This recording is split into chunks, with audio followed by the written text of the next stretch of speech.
Welcome to my video on a review, actually it's an update of the book The Promise of Space by Arthur C. Clarke. This is kind of an old book, so I'm not really going to review it, but I'm going to update on it. It's got a lot of information in it, a lot of predictions it made. The book originally came back in '67, out in '67. I read it as a young man, probably in the early '70s, as a teenager. And this first edition came out, well, this was written before the moon landing, but this is the 1970 editions. Back later on, we'll see that it was updated with the Apollo 11 landing. And this is by Arthur C. Clarke. He's a real well-known writer of that period, wrote some really good stuff, and he's well thought of. He actually predicted the geosynchronous satellites back, I think, in the 50s before we even had satellites. So he's accredited with that prediction even before we even had satellites. So he's quite a guy. Okay, I'm just flipping through and I'm just picking out the stuff that I thought was fairly interesting. He's talking here about astronomy and astrophysics. A satellite could overcome some of the limitations in the observations made through the atmosphere. Correct. We got all the space telescopes. I'm going to talk a little bit about those later. And geodesy, including navigation and mapping. Basically, he's kind of laying out what we have a GPS, which came about in 1978, fully operational in 1995. And you know, if you've gone anywhere, you need your GPS. And then the Hubble got online in 1990. So these two kind of predictions were spot on about what he sees the future of space. Remember, this was written in 1967, 68, that time frame. We had a few things had gone to the moon. So here's his update where we've had on this, basically the Apollo program. And he goes up through 69. Like I said, I think this book was updated in 1970. It's got a copyright of 70. And so he just goes through the space program. First man orbits Earth. Shepard, no, that would be Gagarin. And Shepard came up later. And I've got a video on that. Anytime you see little stuff about video or book, I've got videos or books. My books would be on Amazon. Video would be on my Math and Physics Learning channel. You're welcome to take a look at those, and it talks a little bit more about it. They're all pretty short, my books. I don't write long books. And 1972, the last human landing on the moon. So just about 3 years after this, we had our last, I think it was Apollo 17, and that was kind of a turning point. I've got a video that talks about why we stopped going to the moon. Basically just kind of ran out of money and interest. They had done it and they were all good about it. Okay, here he's going into a little bit more, talking about the different uses of space for astronomy. I said the Hubble went online in 1999. They had to do that mission to correct it with the space shuttle a couple of years later because the optics were wrong. And then the James Webb Telescope came out in 2021. And that was a big improvement over Hubble. It sees further. It's really just amazing pieces of equipment. Both of these really expanded our view of the universe.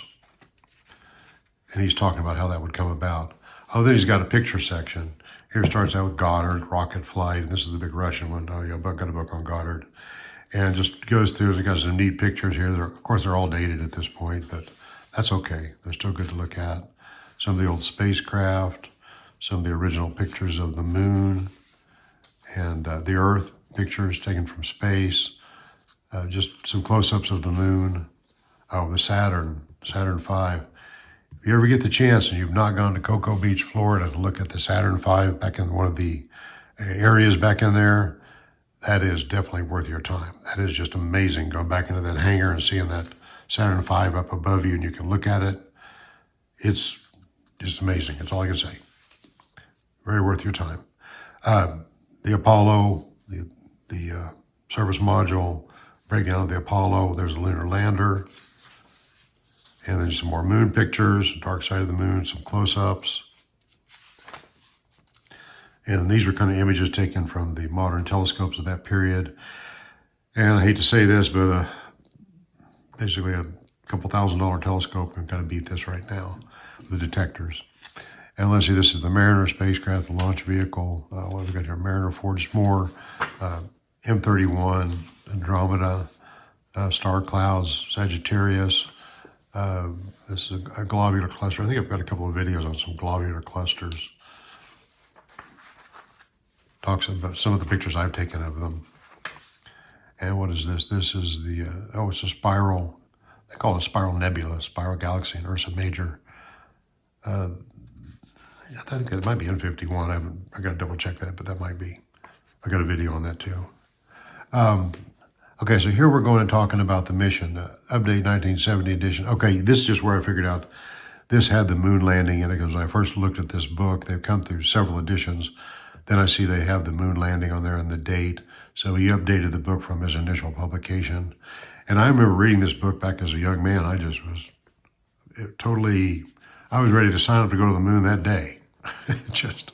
I was in, hooked. The hook was set in my mouth. I was in. So lunar colony, he talks about what would happen to a lunar colony. He's kind of going through some of the details on that. And we're not there yet. There's big plans for it. 2009, they discovered that there actually was water ice on the moon, and there's probably more buried under the surface. 2026, we got the Artemis, the 4 astronauts that just occurred, went around the moon like the Apollo 8 mission, essentially. And we've also got in competition with China. China's wanting to go to the moon and colonize it. There are some strategic reasons that would be a good thing for a nation to do. This is probably about 2029, I think, is when NASA is talking about really starting that up. So this is still another decade before it comes into fruition. And then he goes into another chapter, Path to the Planets. So he's talking about planet exploration. And what we've done, we've been to all the major planets so far, even the robotic probes. We've gone to asteroids, we've gone to comets. But we haven't really seen a human yet. Elon Musk is talking about sending people to Mars, and knowing Elon Musk and all the stuff he's accomplished, he might just get by with it. And so far, the 4 Galilean moons were discovered by Galileo Galilei, probably 1609, and now we're up to about 90 moons. They keep discovering these little tiny moonlets around Jupiter. So Jupiter's something that we'll probably go back to. We have some more probes too. Maybe somebody go up there, I guess it would be like 2001: A Space Odyssey, which he wrote that too.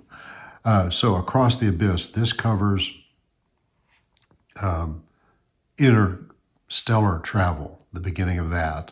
And we are nowhere near that. Voyager 1 launched in 1971.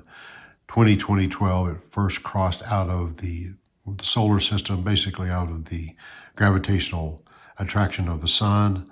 And so it took that many years just to get that far, and that's just out of our solar system. So unless they develop super new technology that gets around this maximum speed of travel is the speed of light, which requires infinite energy, travel to the stars is decades, century, millennia away.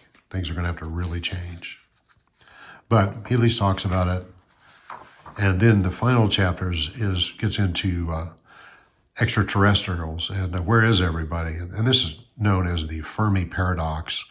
Enrico Fermi, back in the 40s, he was just kind of talking around at the lunch table and said, they realized the universe was vast by that period, and there was millions and billions of stars, galaxies, and the planets. They didn't really know about the planets yet, but they assumed they were out there. And he just was kind of joking around the lunch table and said, where is everybody? And that's become the Fermi paradox. We're trying to figure out if the universe is so vast and there's so many of these planets, we've discovered 5,000 exoplanets already discovered so far, but no ETs, are extraterrestrials. And so that's kind of an interesting, famous paradox is where is everybody? And we really can't figure that out yet. So in work. Well, I said this was not really a review of the book. It kind of was. It was a follow-up. It's an old book, 1967, 70. It was real popular. I remember it had a rocket ship on the front. I was kind of surprised when this came in. I was expecting that. But definitely worth your time looking at, or at least following up on. It's got some interesting stuff, and probably 90% of this stuff in here is still valid information because it's a lot of science about rocket flight. Well, I hope you enjoyed that little update on space travel. And thank you for watching, and leave me a comment if you like this kind of stuff. Thank you. Bye.